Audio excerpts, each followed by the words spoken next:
മോദിയുടെ സെലക്ഷൻ കമ്മീഷനാണ് ഇന്ത്യയിലെ തെരഞ്ഞെടുപ്പുകളുടെ വിജയപരാജയം തീരുമാനിക്കുന്നത് എന്ന് വ്യക്തമായതോടുകൂടി ആളുകൾക്ക് ഒപ്പീനിയൻ പോളുകളിൽ ഉള്ള വിശ്വാസം പരിപൂർണമായി നഷ്ടപ്പെട്ടിരിക്കുകയാണ് എന്ന് എനിക്കറിയാം. എന്നാൽ ഒപ്പീനിയൻ പോളുകൾക്ക് ഇപ്പോഴും അതിൻ്റെതായ പ്രസക്തിയുണ്ട്. കാരണം തെരഞ്ഞെടുപ്പിൽ ആര് വിജയിച്ചാലും ജനങ്ങളുടെ അഭിപ്രായം എന്താണ്, ജനങ്ങൾ ആരുടെ കൂടെയാണ്, ജനങ്ങൾ ആർക്കാണ് വോട്ട് ചെയ്യുന്നത്, ആരാണ് യഥാർത്ഥത്തിൽ നിഷ്പക്ഷമായി തെരഞ്ഞെടുപ്പ് നടത്തിയാൽ വിജയിക്കുന്നത് എന്നൊക്കെ മനസ്സിലാക്കാൻ ഈ ഒപ്പീനിയൻ പോളുകൾ സഹായിക്കും.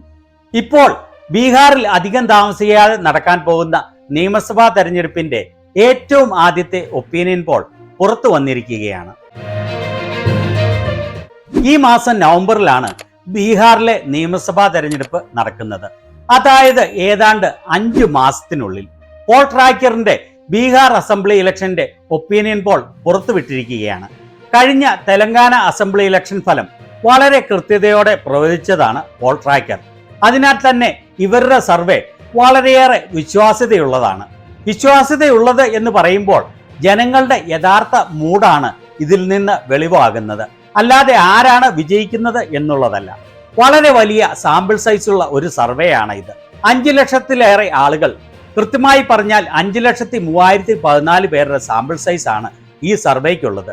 ഇത്ര വലിയ സാമ്പിൾ സൈസ് ഉള്ള മറ്റൊരു സർവേകളും ഇന്ത്യയിൽ നടക്കാറില്ല. അതിനാൽ തന്നെ ഇവരുടെ സർവേ കൃത്യമായിരിക്കാനുള്ള സാധ്യതകൾ വളരെ കൂടുതലാണ്.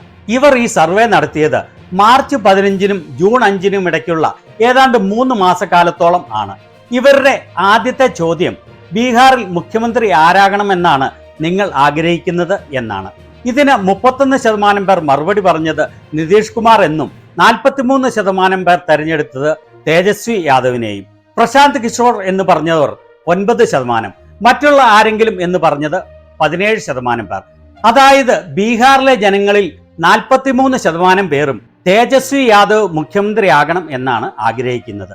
നിതീഷ് കുമാറിന്റെ 31%-ത്തേക്കാൾ 12% കൂടുതൽ പേർ തേജസ്വി യാദവ് മുഖ്യമന്ത്രിയാകണമെന്ന് ആഗ്രഹിക്കുന്നു എങ്കിൽ ഇത് വളരെ വ്യക്തമായ മുൻതൂക്കം ആണ് എന്ന് ഉറപ്പാണ്. അപ്പോൾ മുഖ്യമന്ത്രി സ്ഥാനത്തേക്ക് ബീഹാർക്കാരുടെ ക്ലിയർ ചോയ്സ് തേജസ്വി യാദവ് തന്നെയാണ് എന്ന് ആണ് ഈ സർവേ പറയുന്നത്. ഇനി അടുത്തത് ഓരോ മുന്നണികൾക്ക് ലഭിക്കുന്ന വോട്ട് ശതമാനം എത്രയാണെന്ന് നോക്കാം. ഇവരുടെ സർവേ അനുസരിച്ച് നിലവിൽ ബീഹാർ ഭരിക്കുന്ന NDAക്ക് 42.8% വോട്ടുകളും ഇന്ത്യ മുന്നണിക്ക് 44.2% വോട്ടുകളും പ്രശാന്ത് കിഷോറിന്റെ ജൻ സുരാജ് പാർട്ടിക്ക് 2.7% വോട്ടുകളും മറ്റുള്ളവർക്ക് 10.3% വോട്ടുകളുമാണ് ഇപ്പോൾ തെരഞ്ഞെടുപ്പ് നടന്നാൽ ലഭിക്കുക. അതായത് ഇപ്പോൾ തെരഞ്ഞെടുപ്പ് നടക്കുകയാണെങ്കിൽ നിലവിൽ അവിടെ ഭരിക്കുന്ന ഡബിൾ എഞ്ചിൻ സർക്കാരിനേക്കാൾ 1.4% വോട്ടുകൾ ഇന്ത്യ മുന്നണിക്ക് അധികമായി ലഭിക്കും എന്നാണ് ഈ സർവേ വ്യക്തമാക്കുന്നത്. അതുപോലെ ഏറെ കൊട്ടിഘോഷിച്ചുകൊണ്ടുവന്ന പ്രശാന്ത് കിഷോറിന്റെ ജൻ സുരാജ് പാർട്ടിക്ക് കാര്യമായ യാതൊരു സ്വാധീനവും ചെലുത്താൻ കഴിയുകയില്ല എന്നാണ് ഈ സർവേയുടെ കണ്ടെത്തൽ. ഇനി ഓരോ മുന്നണികൾക്കും ലഭിക്കുന്ന സീറ്റുകൾ എത്രയാണ് എന്ന് നോക്കാം. 243 സീറ്റുകളാണ് ബീഹാറിൽ ഉള്ളത്. കേവല ഭൂരിപക്ഷത്തിന് വേണ്ടത് 122 സീറ്റുകളാണ്.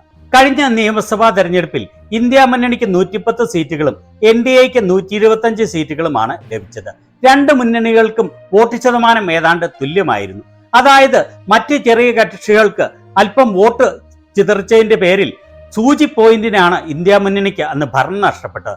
പോൾ ട്രാക്കറിന്റെ ഈ സർവേ പ്രകാരം ഇപ്പോൾ ബീഹാറിൽ നിയമസഭാ തെരഞ്ഞെടുപ്പ് നടക്കുകയാണെങ്കിൽ നിലവിൽ അവിടെ ഭരിക്കുന്ന NDA മുന്നണിക്ക് 108 മുതൽ 115 വരെ സീറ്റുകളും ഇന്ത്യ മുന്നണിക്ക് 121 മുതൽ 131 വരെ സീറ്റുകളും പ്രശാന്ത് കിഷോറിന്റെ ജൻ സുരാജ് പാർട്ടിക്ക് 0 മുതൽ 3 വരെ സീറ്റുകളും മറ്റുള്ളവർക്ക് 4 മുതൽ 12 വരെ സീറ്റുകളുമാണ് ലഭിക്കുക.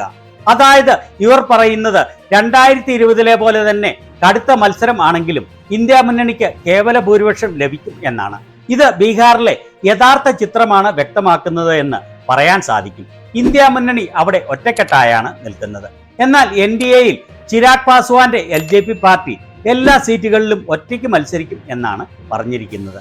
അതായത് ചിരാഗ് പാസ്വാന്റെ ആഗ്രഹം ബീഹാറിലെ മുഖ്യമന്ത്രി ആവുക, തന്റെ പാർട്ടിയെ ബീഹാറിലെ ഏറ്റവും വലിയ പാർട്ടിയാക്കി വളർത്തുക എന്നുള്ളതാണ്. നിതീഷ് കുമാറിന്റെ കാലഘട്ടം ഏതാണ്ട് അവസാനിച്ചു എന്ന് ചിരാഗ് പാസ്വാന് അറിയാം. കേന്ദ്രത്തിൽ BJPയോടൊപ്പം നിൽക്കുമ്പോൾ തന്നെ സംസ്ഥാനത്ത് തനിക്ക്, തന്റെ പാർട്ടിക്ക് നിതീഷ് കുമാറിന്റെ കാലഘട്ടത്തിന് ശേഷം ബീഹാറിലെ ഏറ്റവും വലിയ പാർട്ടിയാകണം എന്നാണ് ആഗ്രഹം.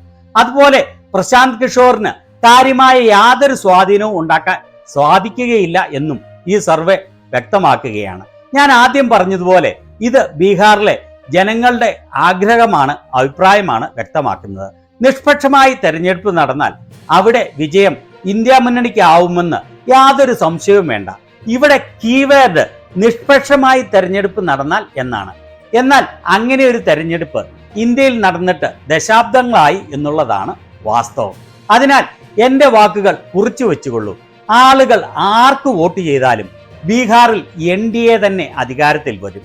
ഇനി മറ്റൊരു പ്രവചനവും കൂടി ഞാൻ നടത്താൻ ആഗ്രഹിക്കുകയാണ്. ഇപ്രാവശ്യം നിതീഷ് കുമാറിന്റെ പാർട്ടിക്ക് എത്ര സീറ്റ് ലഭിച്ചാലും നിതീഷ് കുമാർ ബീഹാർ മുഖ്യമന്ത്രി ആവില്ല. മുഖ്യമന്ത്രി സ്ഥാനം BJP പിടിച്ചെടുക്കും എന്ന് ഉറപ്പാണ്. നിതീഷ് കുമാറിന്റെ പാർട്ടിയിൽ നിതീഷ് കുമാറിന്റെ പിടി പൂർണ്ണമായി വിട്ടുപോയിരിക്കുകയാണ്. ഇപ്പോൾ അമിത്ഷായുടെ അടുപ്പക്കാരായ 2 പേരാണ് നിതീഷ് കുമാറിന്റെ പാർട്ടിയുടെ കാര്യങ്ങൾ തീരുമാനിക്കുന്നത്. അതായത് ഗുജറാത്ത് ലോബിയുടെ ആൾക്കാരാണ് ബീഹാറിന്റെയും കാര്യങ്ങൾ തീരുമാനിക്കുന്നത്. ഇവിടെ BJP മത്സരിക്കുന്ന ഏതാണ്ട് ബഹുഭൂരിപക്ഷം സീറ്റുകളിലും അവർ വിജയം ഉറപ്പിക്കും. അവർക്ക് ഒറ്റയ്ക്ക് ഭരിക്കുന്നതിന് വളരെ കുറച്ച് സീറ്റുകളുടെ കുറവേ ഉണ്ടായിരിക്കുകയുള്ളൂ. മഹാരാഷ്ട്രയിൽ സംഭവിച്ചതുപോലെ തന്നെ. അതായത് അവിടെ 145 സീറ്റിൽ മത്സരിച്ച BJP 132 സീറ്റുകളിലാണ് വിജയിച്ചത്. അതോടെ അവിടെ മുഖ്യമന്ത്രിയായിരുന്ന ഏക്നാഥ് ഷിൻഡേക്ക് അനങ്ങാൻ സാധിച്ചില്ല. ഷിൻഡേയെ BJP കോർണർ ചെയ്തു.